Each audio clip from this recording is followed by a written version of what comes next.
She was 6 months pregnant, and so was I. The difference? I was married to him. She was sleeping with him, and she decided to announce it in front of 73 guests at my gender reveal party. I'm going to tell you exactly what happened that day. How a woman in a red dress walked through my backyard gate and destroyed my entire marriage in less than 60 seconds. How my husband's face turned white as a ghost. How I watched my mother drop her glass and my father step forward like he was ready to commit a crime. But more importantly, I'm going to tell you what I did next, because I didn't scream. I didn't cry. I didn't run away. I smiled. And then I destroyed him right back. But before I get to the revenge, let me take you back to where it all began. I remember that detail so clearly. The soft flutter of rose-colored paper drifting through the September air, catching the afternoon sunlight like something out of a fairy tale. My mother was crying happy tears. My sister was already reaching for another slice of cake. And I was standing there in my white sundress with one hand on my belly, feeling my daughter kick for the very first time at a party thrown in her honor. That's when the woman in the red dress walked through my backyard gate. And everything I thought I knew about my life ended. But before I tell you what happened next, before I explain how my husband's face turned the color of ash, or how 73 guests watched my marriage collapse in real time, I need to take you back to the beginning. Because the truth is, I should have seen it coming. I just didn't want to. I met Derek Williams when I was 26 years old and still believed that love was simple. It was a Saturday morning in April, and I was standing in line at a coffee shop in downtown Atlanta, rehearsing a presentation in my head for a job interview I had later that afternoon. I was so nervous I could barely remember my own name. I kept mumbling bullet points under my breath like a crazy person, dynamic team player, results-oriented, passionate about growth, and I didn't even notice the man behind me until he leaned forward and whispered, "You're going to do great." I turned around, startled.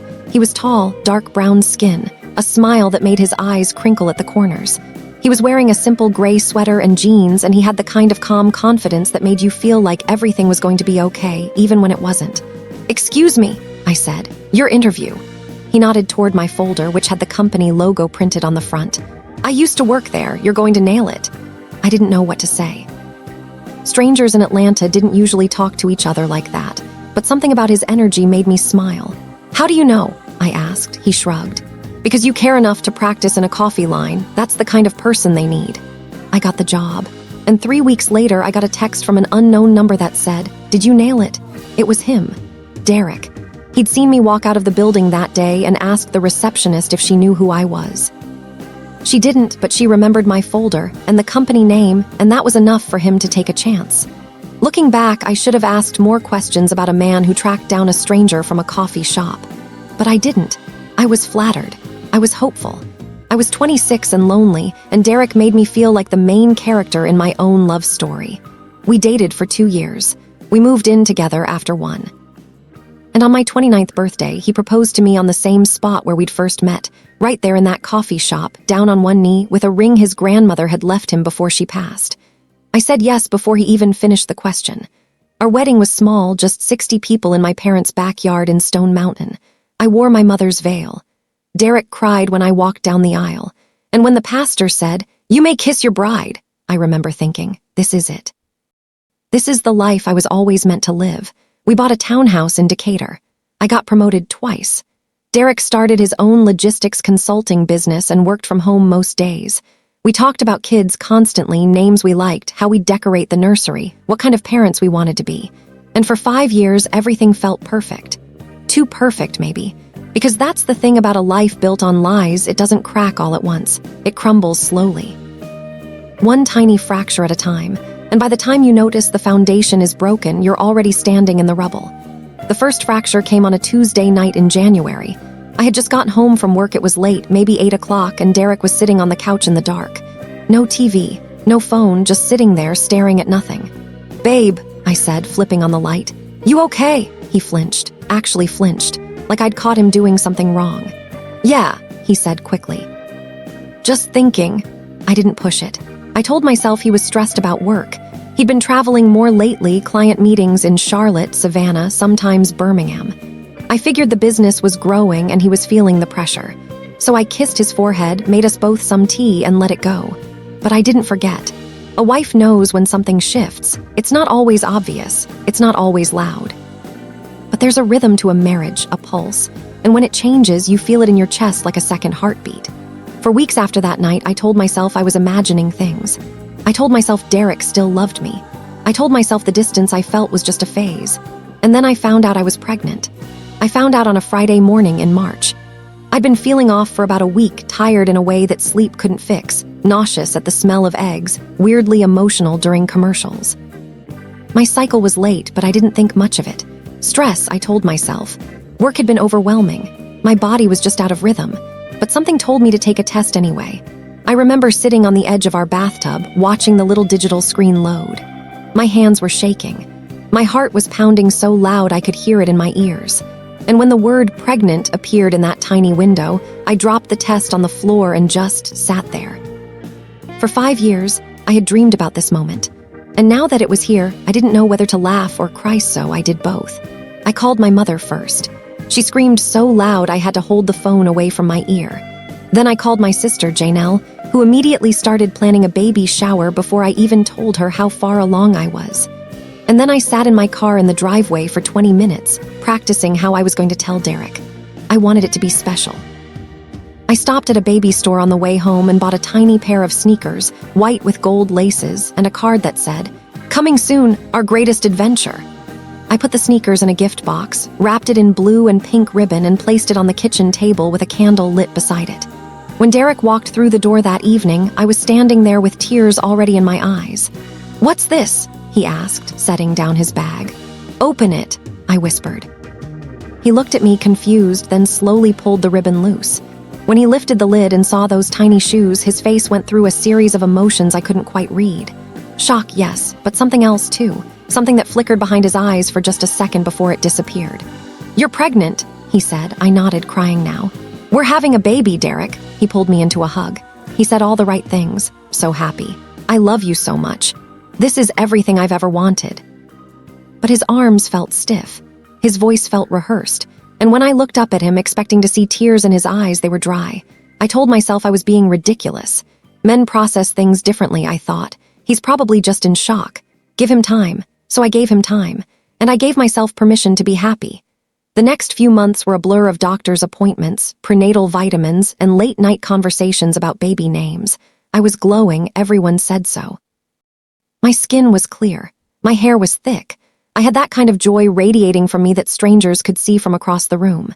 Derek, on the other hand, seemed to be dimming. He smiled when I showed him ultrasound photos, but his eyes didn't match. He held my hand at appointments, but his grip felt loose. And every time I tried to talk about the future, what kind of crib we should buy, whether we should move to a bigger house, he'd change the subject or say, "Let's just take it one day at a time."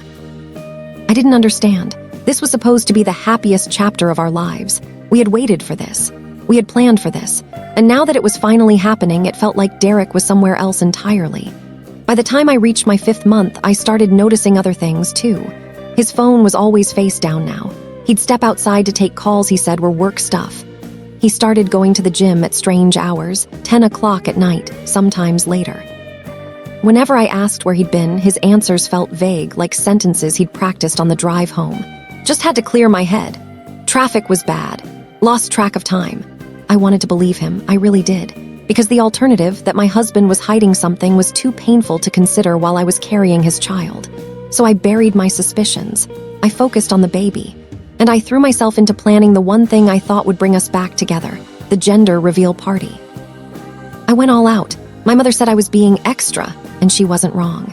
But I didn't care. I wanted this day to be perfect. I wanted Derek to see how much love our family had for this baby, and for him, and I wanted to remind him why we built this life together. I rented out a section of my parents' backyard and hired a decorator to transform it into a pastel wonderland. There were balloon arches in cream and gold, a dessert table with pink and blue cupcakes, a photo booth with props that said Team Boy and Team Girl, and at the center of it all, a giant black box filled with pink confetti, because we already knew, thanks to the ultrasound, that we were having a daughter. I hadn't told anyone the gender yet, not even my mother.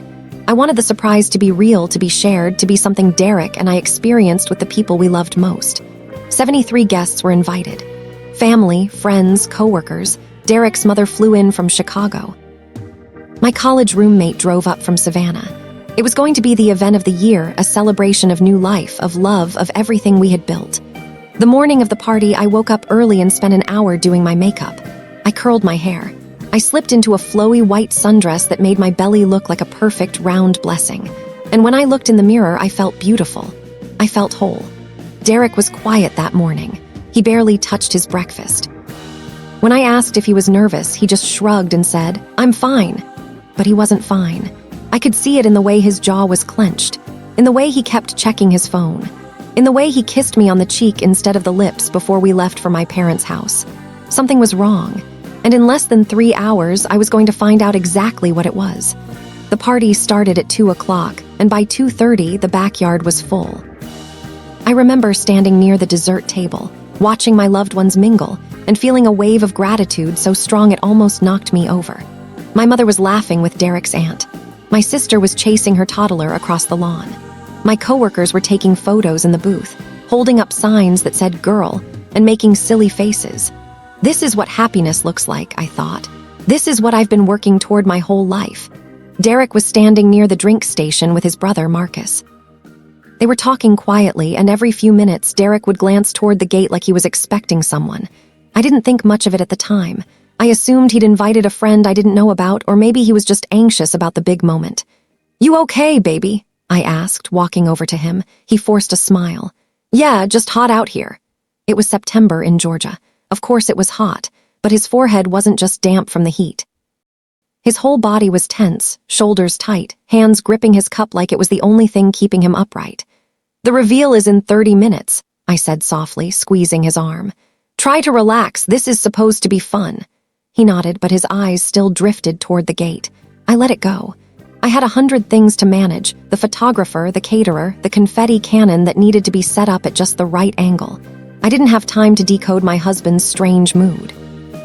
I figured whatever it was, we'd talk about it later. But later never came, because at exactly 3:07 p.m. the gate opened, and she walked in. She was tall, maybe 5'9", light-skinned with long braids that fell past her shoulders. She was wearing a red dress, tight, bold, impossible to ignore, and she had one hand resting on her stomach. A stomach that was round, visibly round, pregnant round. I didn't recognize her, not at first. I thought maybe she was a friend of someone else, maybe Marcus's girlfriend or a cousin I hadn't met. But she wasn't walking toward anyone else. She was walking straight toward Derek. And Derek's face, I'll never forget his face.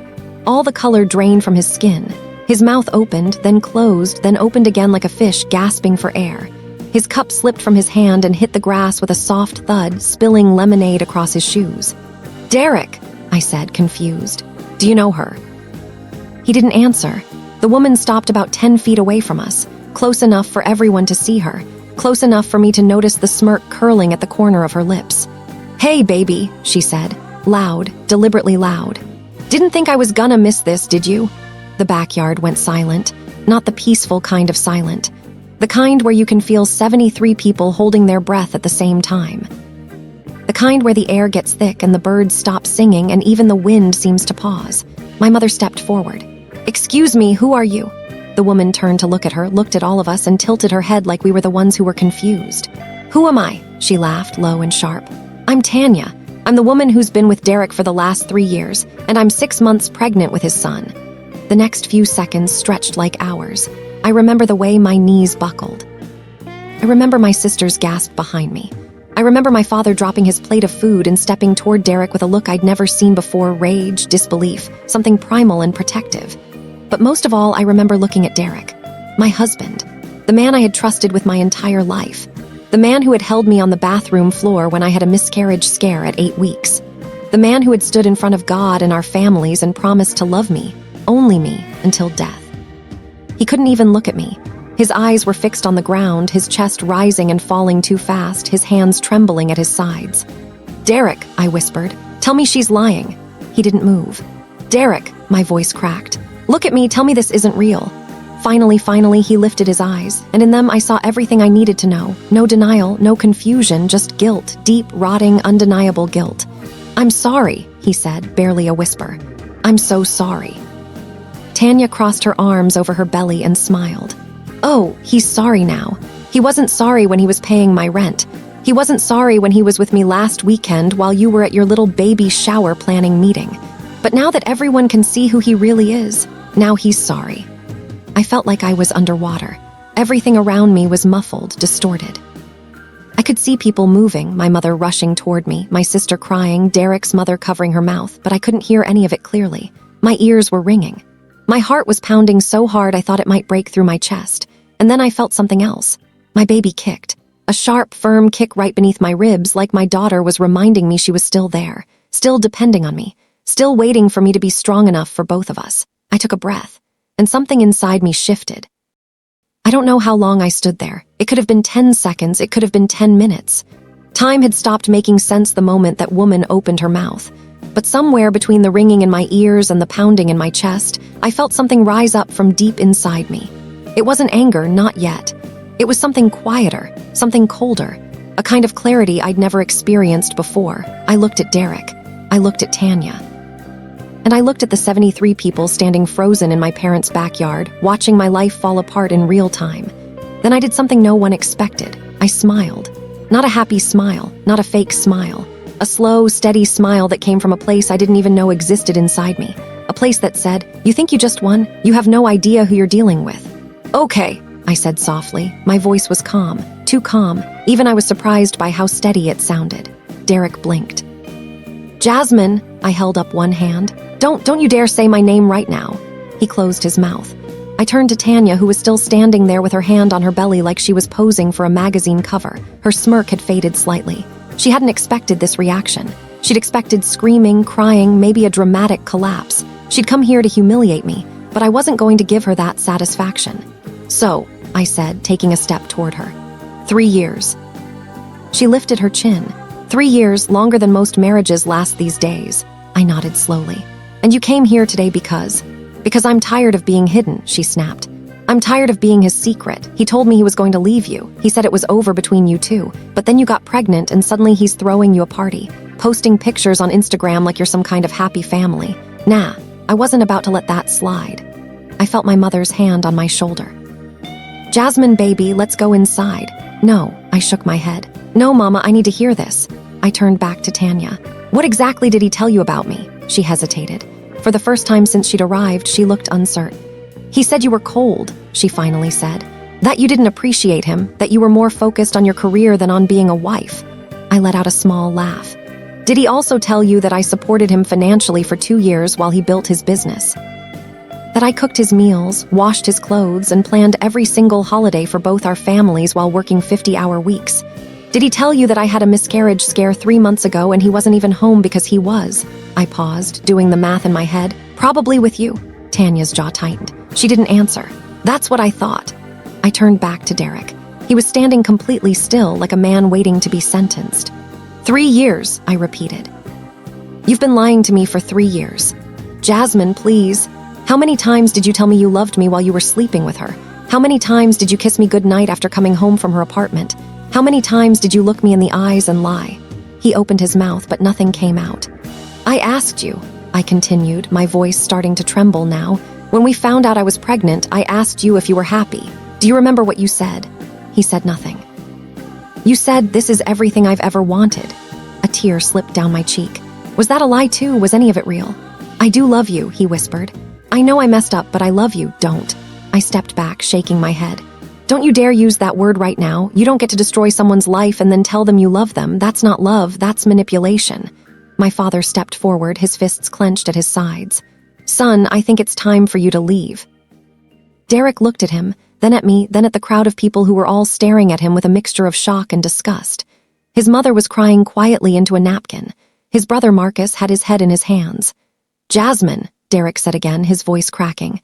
"Can we just talk, please? I can explain." "Explain what?" My sister Janelle stepped beside me, her eyes blazing. "Explain why your pregnant girlfriend just crashed your wife's gender reveal party. What is there to explain, Derek?" Had no answer, because there was no answer. Tanya shifted uncomfortably. The attention had swung back to her and she was starting to realize that this wasn't going the way she'd planned. "Look," she said, "I didn't come here to start drama, You walked into a private party uninvited," I interrupted. "You announced your pregnancy in front of my entire family. You called my husband baby in front of 70 people. What exactly did you think was going to happen?" she faltered. "I just wanted the truth to come out." "No," I shook my head. "You wanted to hurt me, you wanted to humiliate me, you wanted to stake your claim in front of everyone I love because you thought it would make you feel powerful." I took another step toward her, close enough to see the flicker of fear in her eyes. "But here's the thing, Tanya. You didn't win today. You just showed everyone, including yourself, exactly what kind of man you've been fighting over. A liar. A coward. A man who couldn't even look his wife in the eyes when the truth came out." I gestured toward Derek. "That's your prize, congratulations." Tanya's face crumpled. For just a second, I saw something behind the bravado, something broken, something desperate. She wasn't a villain. She was a woman who had believed the lies of a man who wasn't capable of telling the truth. But I couldn't feel sorry for her. Not today. The silence that followed was deafening. 73 people stood frozen like statues in a museum of heartbreak. The balloon arches swayed gently in the breeze. The pink and blue cupcakes sat untouched on the dessert table. And in the center of it all, the big black box filled with confetti, the one that was supposed to announce the arrival of my daughter, stood like a monument to everything that had just been destroyed. My mother was the first to move. She walked past Derek without even looking at him, wrapped her arms around me and whispered in my ear, "You are stronger than this moment, baby. Don't you ever forget that." I nodded, but I couldn't speak. The adrenaline that had been holding me together was starting to fade, and in its place came a wave of exhaustion so heavy I could barely stand. "Let's get you inside," my sister said, taking my arm. "You need to sit down." I let them guide me toward the house. But before I stepped through the back door, I stopped and turned around one last time. Derek was still standing in the same spot. His shoulders were slumped, his eyes were red. He looked like a man who had just watched his entire life collapse and realized too late that he was the one who had knocked it down. "Don't follow me," I said quietly. "Don't call me, don't come to the house. If you have anything to say, you can say it through a lawyer." His mouth opened. "Jasmine, please." "I'm done, Derek." My voice didn't waver. "We're done." I turned and walked inside. The next few hours were a blur. My mother made me drink water. My sister sat beside me on the couch, holding my hand. My father paced back and forth in the kitchen, muttering under his breath about that no good piece of, before my mother shot him a look and he went quiet. Outside, I could hear the sounds of the party being dismantled, chairs being folded, tables being cleared, the balloon arches being taken down piece by piece. All the decorations I had spent weeks planning, all the details I had obsessed over gone in an instant. But I didn't cry. Not yet. I think I was still in shock. My brain couldn't process what had just happened. It kept replaying the moment over and over, Tanya walking through the gate, Derek's face going pale, the words 6 months pregnant with his son, echoing in my ears like a song I couldn't escape. 6 months. She was 6 months pregnant. Which meant Derek had been sleeping with her while I was trying to conceive, while we were going to fertility appointments, while we were praying together at night for a baby. The thought made me sick. "Jasmine."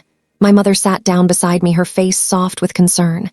"Talk to me, baby. What are you feeling?" I stared at the wall. "I don't know." "That's okay. You don't have to know right now." My voice cracked. "I keep thinking about all the signs I missed, all the late nights. All the times he said he was at the gym or stuck in traffic. I knew something was wrong. I felt it, but I didn't want to believe it." My mother took my hand. "That's not your fault. You trusted your husband. That's what you were supposed to do." "But I should have." "No," she cut me off firmly. "Don't do that to yourself. You didn't make him cheat. You didn't make him lie. That was his choice, his weakness, his failure, not yours." I looked at her, tears finally starting to well in my eyes. "How am I supposed to do this alone, Mama? How am I supposed to raise a baby by myself?" She smiled, a warm, steady smile that reminded me of every hard moment she had carried our family through. "You're not alone, Jasmine. You've never been alone, and you're stronger than you think. I raised you to be strong. And that baby girl in your belly, she's going to be strong too, because she's going to have you as her mother." The tears came then, not the hysterical, gasping kind. Just quiet streams rolling down my cheeks, releasing the pressure that had been building inside me since the moment Tanya walked through that gate. My mother held me. My sister rubbed my back. And for the first time since my world had fallen apart, I let myself feel the weight of it. Later that night, after everyone had gone home and the house was quiet, I sat alone in the nursery. The room was half finished. We had painted the walls a soft lavender 2 weeks ago. The crib was still in its box, leaning against the wall. The rocking chair I had ordered, the one Derek and I were supposed to assemble together, was sitting in the corner untouched. I placed my hand on my belly and felt my daughter kick. "I'm so sorry," I whispered to her. "This isn't the life I wanted for you. This isn't the family I dreamed of giving you." She kicked again, harder this time, and somehow in that tiny movement I felt something shift inside me. Not forgiveness, not peace, just determination. I had spent the last 5 years building a life around a man who didn't deserve me. I had poured my love, my energy, my trust into a marriage that was built on lies. And now that it was over, I had a choice to make. I could fall apart, or I could rebuild. I looked around the nursery, at the lavender walls, the unopened boxes, the rocking chair that was meant for late-night feedings and lullabies. This room wasn't a reminder of what I had lost.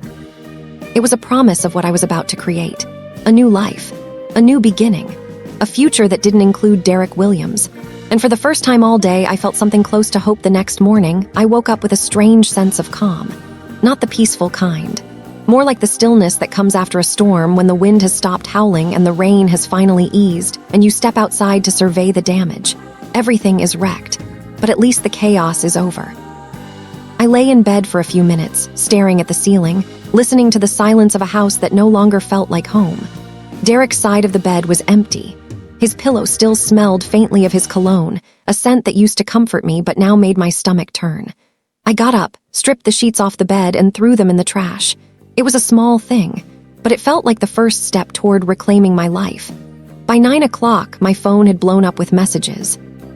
Some were from family members checking in. Some were from friends who had been at the party and didn't know what to say. And some, too many, were from people who had clearly heard the gossip and wanted details. "Girl, is it true what happened at your party? I heard Derek's other woman showed up pregnant." "OMG, Jasmine, call me ASAP." I didn't respond to any of them.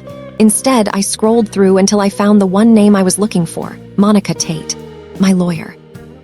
We had met years ago at a networking event, and she had handled a contract dispute for me when I was first starting my career. She was sharp, no nonsense, and exactly the kind of person I needed in my corner right now. I typed out a message, "I need to file for divorce. Can you meet today?" Her response came within minutes, "I'll clear my afternoon. Come to my office at 2. I set the phone down and took a deep breath. This was really happening. Before I left for the meeting, I did something I'd been avoiding all morning. I opened Instagram. The gender reveal party had been scheduled to be the highlight of my feed. I had planned to post photos of the confetti moment, the decorations, Derek and I cutting the cake together. Hashtags like "It's Say Girl" and "Blessed Mama" were already saved in my drafts. But now, as I scrolled through my profile, all I saw were lies. Photos of Derek and me at dinner, at the beach, at Christmas with our families. Smiling, laughing, looking like the perfect couple, I had believed it was real. I had built my identity around it. And the whole time, he had been living a double life. I selected the first photo, a shot of us from our anniversary last year, and hit delete.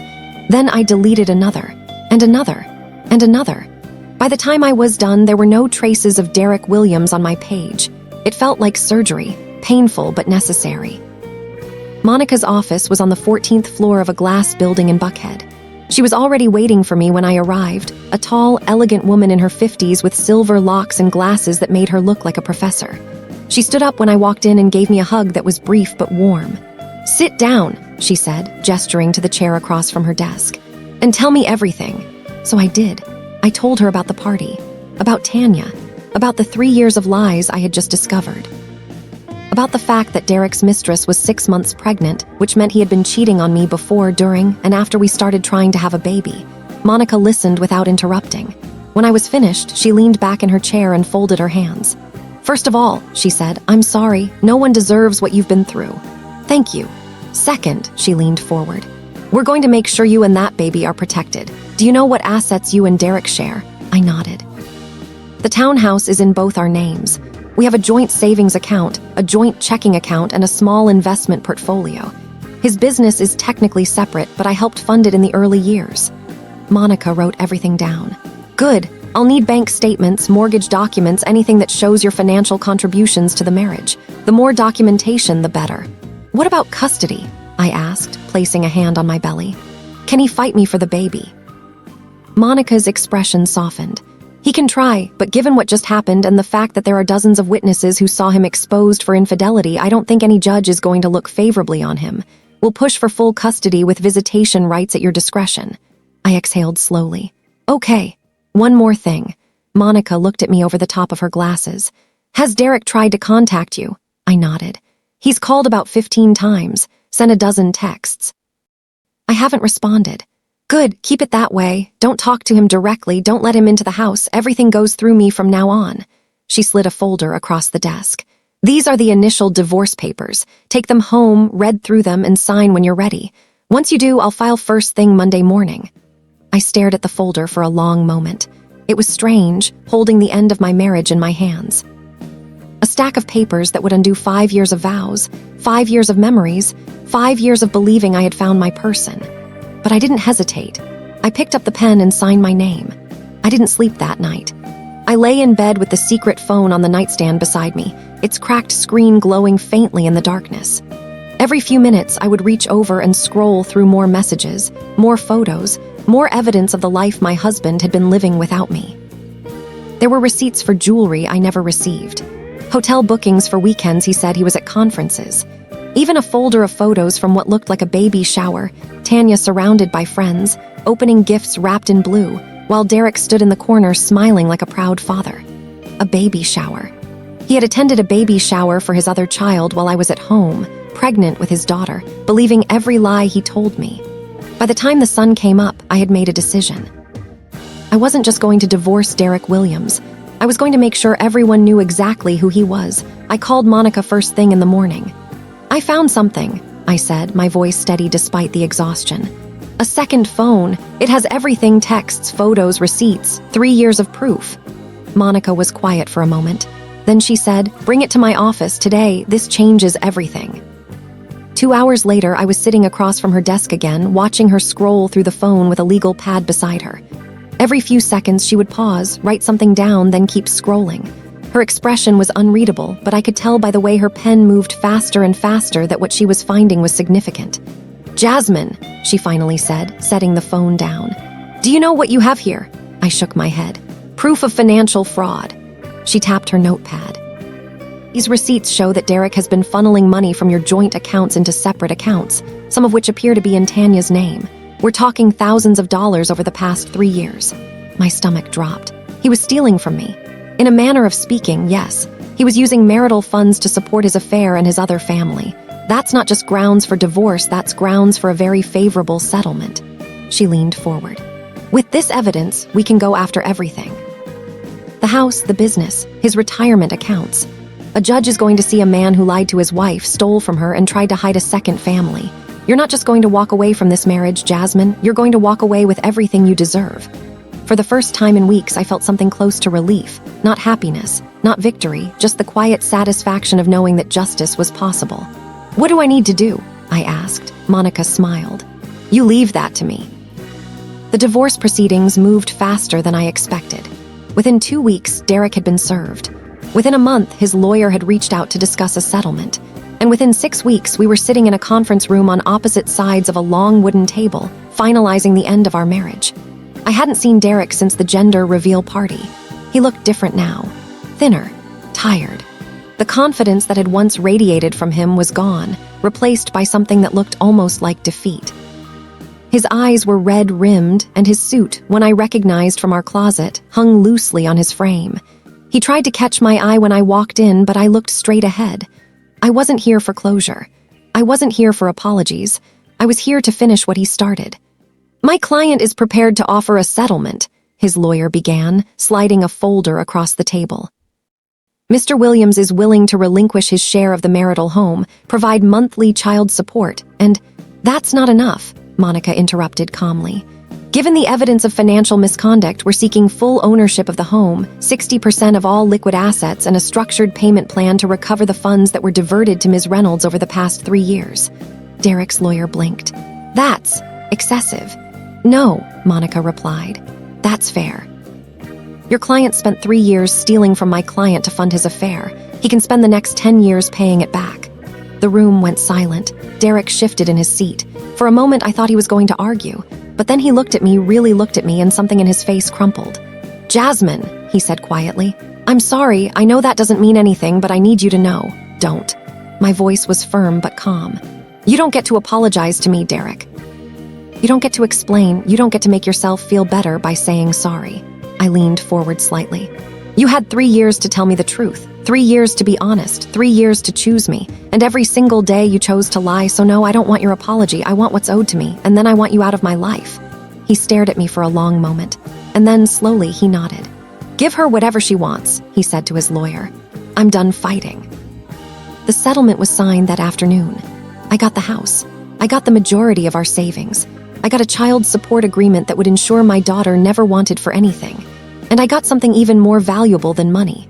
I got my freedom. When I walked out of that conference room, I didn't look back. Not at Derek, not at his lawyer, not at the life I was leaving behind.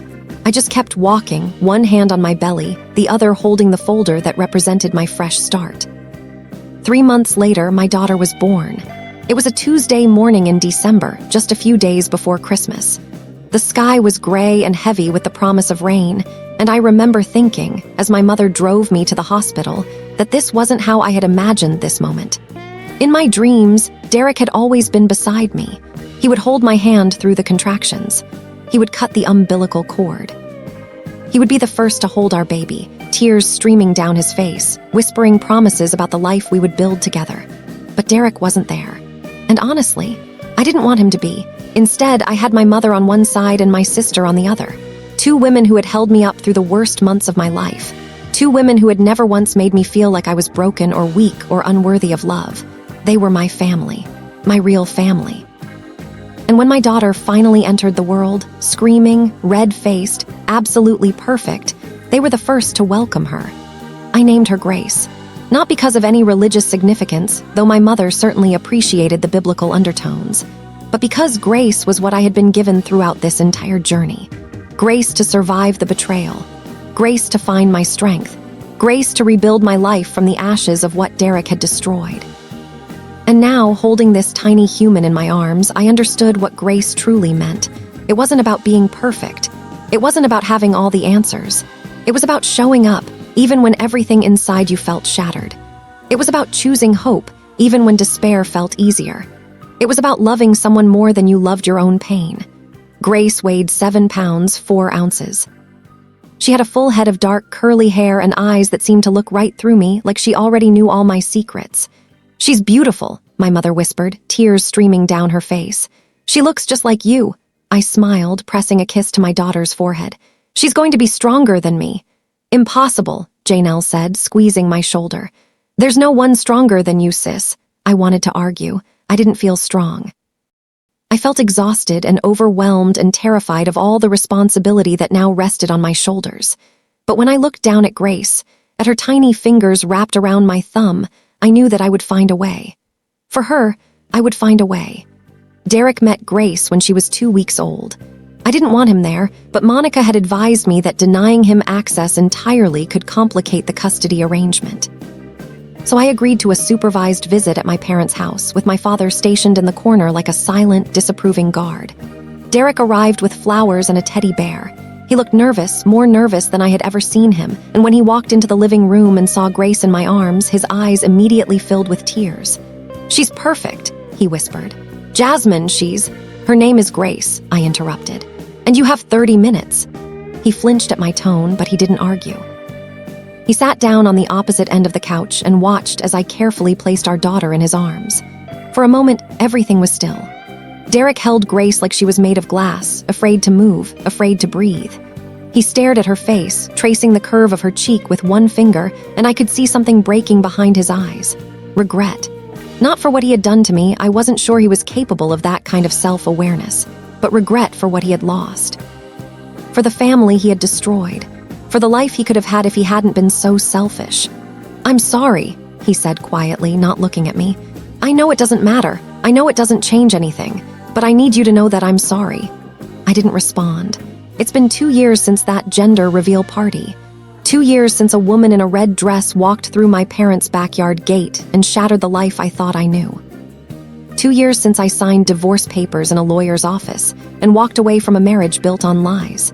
2 years since I held my daughter for the first time and promised her that I would never let anyone break me again. And I've kept that promise. Grace is almost 3 now. She has my eyes and my stubborn streak, and she laughs with her whole body, head thrown back, arms waving, pure joy radiating from every inch of her tiny frame. She doesn't know the story of how she came into this world. She doesn't know about the betrayal, the heartbreak, the public humiliation. And I hope that when she's old enough to understand, she'll see it not as a tragedy, but as a testament to her mother's strength. Because that's what it was in the end. Not a breaking, a becoming. I moved out of the townhouse 6 months after the divorce was finalized. It held too many memories, too many ghosts of a life that never really existed. I used the settlement money to buy a small house in a quiet neighborhood about 20 minutes from my parents. It has a big backyard with a swing set and a garden that I'm slowly learning how to maintain. It's nothing fancy, but it's mine. Every corner of it belongs to me and Grace, untouched by the lies of my past. I went back to work after my maternity leave, and last year I was promoted to director of my department. It was the position I had been working toward for nearly a decade, the one I had put on hold when I thought my priority should be supporting Derek's dreams instead of my own. Now I know better. Now I know that my dreams matter too. As for Derek, I see him once a month when he picks up Grace for his visitation weekend. He's changed in some ways. He's quieter now, more cautious. The arrogance that once defined him has been replaced by something that looks almost like humility. I don't know if it's genuine or just another performance, and honestly, I don't care enough to find out. He and Tanya didn't last. I heard through mutual friends that they broke up about 8 months after their son was born. Apparently, the foundation of their relationship, secrecy, lies, betrayal, wasn't strong enough to survive the harsh light of reality. Who would have thought? I don't feel sorry for him, but I don't feel angry anymore either. I just feel indifferent. And that, more than anything else, tells me that I've healed. Sometimes, late at night, when Grace is asleep and the house is quiet, I think about the woman I used to be. The woman who ignored her intuition because she was afraid of what it might reveal. The woman who made herself small so her husband could feel big. The woman who believed that love meant sacrificing her own needs, her own voice, her own truth. I don't blame her. She was doing the best she could with what she knew at the time. But I'm not her anymore. I am a woman who trusts herself, who speaks her truth, even when her voice shakes. Who knows that her worth is not determined by whether a man chooses to stay or go. I am a woman who has been broken and rebuilt, scarred and strengthened, humiliated and reborn. I am a woman who survived, and I am not ashamed of the journey that brought me here. So if you're listening to this story right now, and any part of it feels familiar, if you've ever ignored a red flag because you didn't want to see it, or stayed in a relationship that was slowly destroying you, or wondered if you were strong enough to start over, I want you to know something. You are. You are stronger than you think. You are more resilient than you know. And you are worthy of a love that doesn't require you to shrink, to hide, to pretend. The life you deserve is waiting for you on the other side of the hardest decision you'll ever make. And when you get there, when you finally step into the light, you'll realize that everything you went through was preparing you for everything you're about to become. Thank you for listening to my story. If this story touched your heart, do me a small favor. Hit that subscribe button and turn on the notification bell so you never miss another story from this channel. Every subscribe, every like, every comment helps more than you know. It tells me that these stories matter, that your time here was well spent, and it helps this channel grow so we can keep sharing stories of strength, survival, and healing. If you enjoyed this video, give it a thumbs up. It only takes a second, but it means the world to me. And if you know someone who needs to hear this story, a friend, a sister, a coworker who's going through something similar, please share it with them. You never know whose life might be changed by a story like this. Now I want to hear from you. Tell me in the comments, would you have handled it the way I did? Would you have stayed calm at that party, or would the rage have taken over? And more importantly, have you ever had to rebuild your life from the ashes of someone else's lies? Drop your story below. I read every single comment, and I would love to hear from you. Until next time, take care of yourselves and each other.